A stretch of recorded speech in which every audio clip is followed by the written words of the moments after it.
Mark Zuckerberg is accusing the Biden administration of pushing the social media company to censor COVID-related content during the pandemic. Zuckerberg wrote in a letter that senior officials pressured Facebook during that time and that he vows the social media giant will push back if it ever faces such demands again. In 2021, senior officials from the Biden administration, including the White House, repeatedly pressured our teams for months to censor certain COVID-19 content, including humor and satire, and expressed a lot of frustration with our teams when we didn't agree.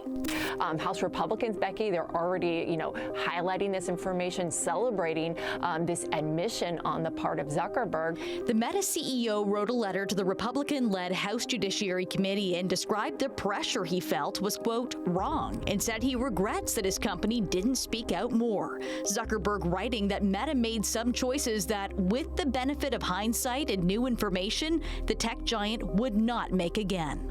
We're a company that focuses on connecting people. But let's go back to August 2021. Facebook said it had removed more than 20 million posts related to COVID-19 for violating content rules. A month before that, President Joe Biden said that social media platforms were, quote, killing people with misinformation about the pandemic.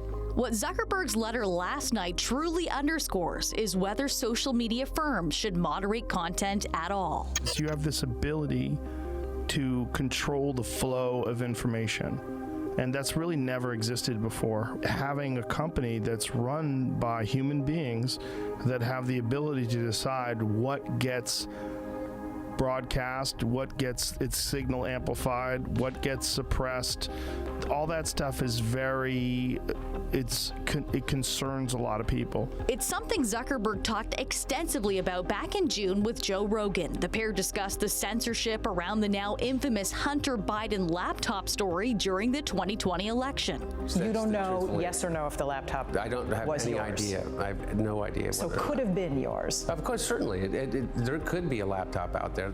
Facebook downplayed content related to that bombshell New York Post report. Obviously, this is a hyper-political issue, so depending on what side of the political spectrum, you either think we didn't censor it enough or censored it way too much, but we weren't sort of as black and white about it as Twitter. We just kind of thought, hey, look, if the FBI, which I still view as a legitimate institution in this country, it's like very professional law enforcement, they come to us and tell us that we need to be on guard about something, then I want to take that seriously. Did they specifically say you need to be on guard about that story? No. Is there regret for not having it evenly distributed and for throttling the distribution of that story? Yeah, I mean, it sucks. Yeah. Yeah, I mean, because it turned out after the fact, the fact checkers looked into it. No one was able to say it was false.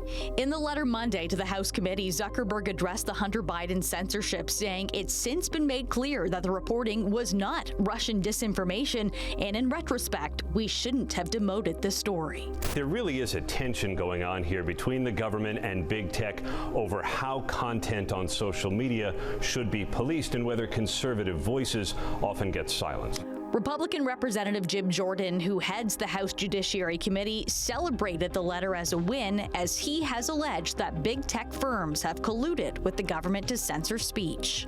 What does it mean for future elections or issues like this? This is a huge deal. You'll recall Republicans from 2 states sued. They went all through a huge court battle, basically alleging that the government overreached. They lost that court case, but we never heard from Facebook. We never heard from Meta. So we didn't know how they felt about the issue. This is the first time now.